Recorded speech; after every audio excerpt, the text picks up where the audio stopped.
5 दिसंबर को रानीपेट आकाट में हैंडलूम और टेक्सटाइल मिनिस्टर आर गांधी ने वाटर रिसोर्स डिपार्टमेंट की तरफ से 18 करोड़ रुपए की लागत से क्लाइव बाजार, दशीपुरम और मुपट्टू वेट्टी नहरों के निर्माण लगभग 3 करोड़ 73 लाख रुपए की लागत से बने बेन वागर माडू पर धोनी मेडू के पास एक डैम के निर्माण और 5 करोड़ रुपए की लागत से अकाट पलारू एनीकट से अलग होने वाले मिक्सिंग चैलेंज के पुनर्निर्माण का शिलान्यास किया।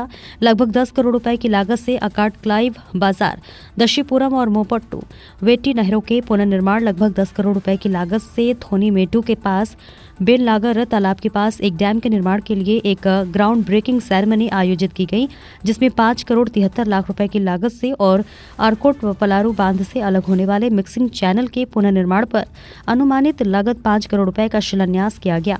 सेंथिल कुमार की रिपोर्ट।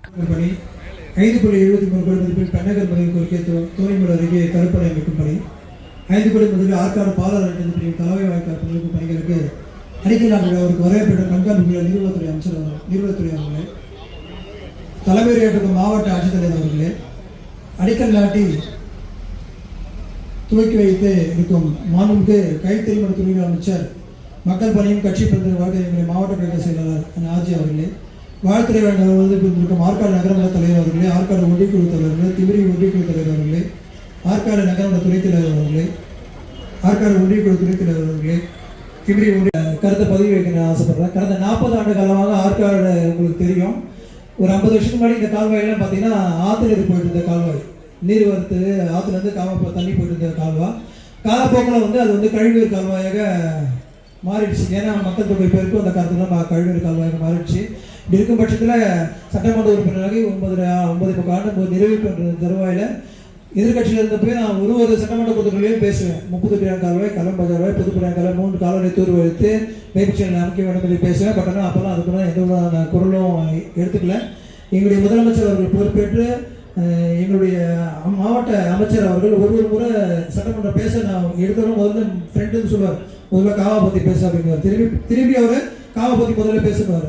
ஒரு முறையும் பேசுகிறப்போ இங்கேருந்து ப்ரப்போசல் போயிட்டு ஃபினான்ஸில் போய் ஸ்டாப் ஆகிடும். என்னென்னு காரணம்னு பார்த்தீங்கன்னா இது கழிவுநீர் கால்வாய்னால அந்த ஒரு சூழ்நிலையில் ஃபினான்ஸில் ஸ்டாப் ஆகிடும்.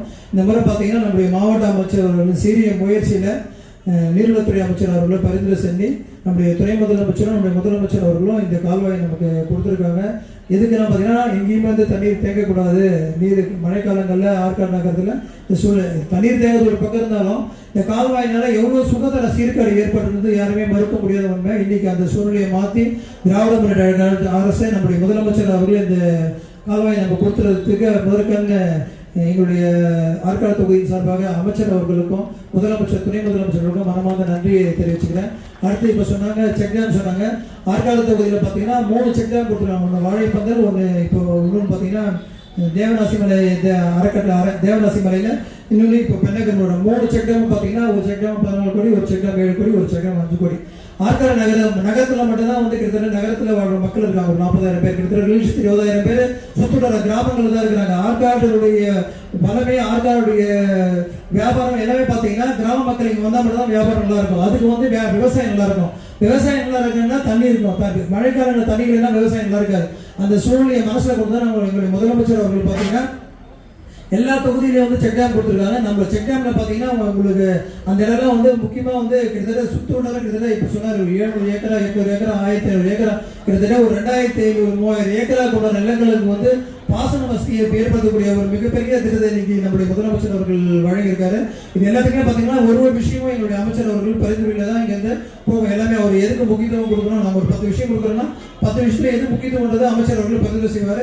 இந்த விஷயங்களை பார்த்தீங்கன்னா முதலமைச்சர் அவர்கள் ஒரு சட்டமன்ற உறுப்பினர் 10 கோரிக்கைகள் கொடுத்து சொன்னார். 10 கோரிக்கையில் கிட்டத்தட்ட 6 கோரிக்கைகள் முதலமைச்சர் அவர்கள் ஆற்காடு தொகுதிக்கு நிறைவேற்றி கொடுத்திருக்காரு.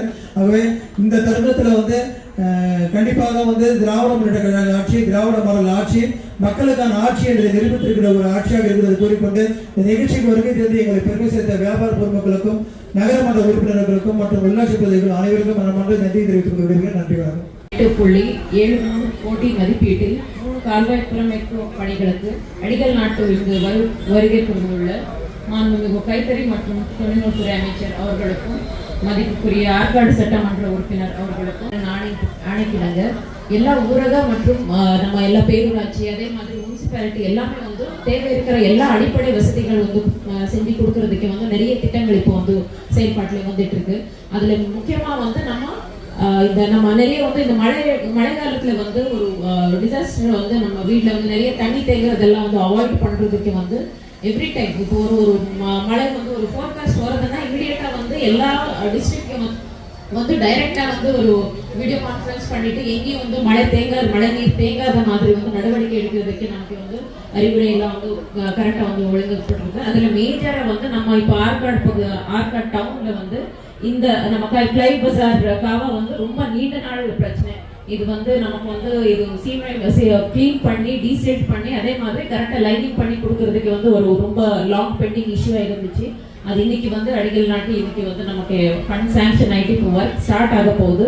அதே மாதிரி வேற எல்லாம் வந்து மேஜர் நமக்கு பிடபிள்யூடி டேங்க்ஸ் வந்து 300க்கு மேல வந்து பிடபிள்யூடி டேங்க்ஸ் இருக்கு. அதே மாதிரி எம்ஐ டேங்க்ஸ் வந்து அரௌண்ட் 200 இருக்கு. ஸோ இது எல்லாமே வந்து டீசென்ட் பண்ணிட்டு எங்கேயும் வந்து அந்த ஊரக பகுதி இருக்கட்டும் இல்லைன்னா வந்து நகர்ப்புற பகுதி இருக்கட்டும் எங்கேயும் தண்ணி தேங்காத மாதிரி கரெக்டா வர தண்ணி எல்லாம் கரெக்டா வந்து அந்தந்த ஏரிகை காவகை மூலமா வந்து ஏரியை போற மாதிரி எல்லா இடத்துலும் வந்து இப்போ டீசெட்டிங் பண்ணி எல்லாம் வந்து தண்ணி வந்து நல்லா வந்து ஸ்டோர் பண்ற மாதிரி தான் இப்போ எல்லா நம்ம WRD அதே மாதிரி RD டிபார்ட்மெண்ட் மூலமா வந்து நிறைய வந்து ஒர்க் போயிட்டு இருக்கு. அதே மாதிரி நம்ம பேசிக் கம்யூனிட்டிஸ் நம்ம வந்து முனிசிபாலிட்டி அதே மாதிரி டவுன் பஞ்சாயத்துல எல்லாம் நம்ம ரோட் ஃபெசிலிட்டி அதே மாதிரி ட்ரிங்கிங் வாட்டர் ஃபெசிலிட்டி எல்லாமே வந்து பண்ணி கொடுக்கறதுக்கு இப்போ வந்து இப்போ மழை வந்தா நிறைய வந்து பாட் ஹவுஸ் இருக்கு ரோட்ல. ஸோ இருக்கிற எல்லா பாட் ஹவுஸை இப்போ வந்து எல்லாம் கம்ப்ளீட்டா கணக்கு எடுத்துட்டு இப்போ கம்ப்ளீட்டா வந்து எங்க டேமேஜ் ரோடு இருக்கு அதே மாதிரி பாட்டோல்ஸ் எங்கெங்க இருக்கு இல்லைன்னா புது ரோடு எங்கே தேவை இருக்கு அந்த மாதிரி எல்லாம் இப்போ கணக்கு எடுத்துட்டு அந்த ஒர்க் பண்றதுக்கு இப்போ நடவடிக்கை எல்லா துறையின் மூலமா ஸ்பெஷலி வந்து நகர்ப்புற முனிசிபல் அட்மினிஸ்ட்ரேஷன் டிபார்ட்மெண்ட் மூலமா வந்து பண்ணிட்டு இருக்கோம். ஸோ அதுல அந்த வகையில வந்து இன்னைக்கு வந்து இந்த 3 ஸ்கீம் வந்து ரொம்பவே வந்து ஒரு ஹெல்ப்ஃபுல்லா இருக்கிற ஸ்கீம்ஸ். நமக்கு வந்து நார்மல் வந்து தண்ணி சேகரிப்பு மட்டுமே இல்லாம வந்து ஒரு சுகாதார ரீதியிலும் வந்து நமக்கு ஒரு நல்ல ஹெல்ப்ஃபுல்லா இருக்கிற திட்டம் இது.